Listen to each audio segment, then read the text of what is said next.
सृष्टिर श्रेष्ठ प्राणी मोर प्रिय मनीष माने समस्त को मो हृदय जुहार।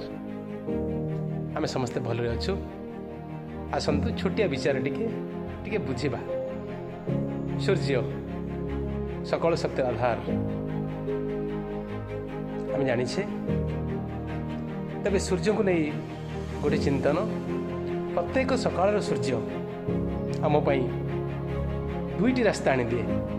प्रथमटी हूँ शोई रही आनंदर स्वप्न देखा। द्वितीयटी हूँ स्वप्न को सत्य करने संघर्ष आरंभ करवा। आशा मो विचार को बुझीथे। विश्वास सूर्यंकर उदय सहित आम संघर्ष आरंभ हो जाऊ। निश्चित भाव में आम समस्त स्वप्न पूरण हो, नचेत केवल स्वप्न देखा ही सार हो। धन्यवाद।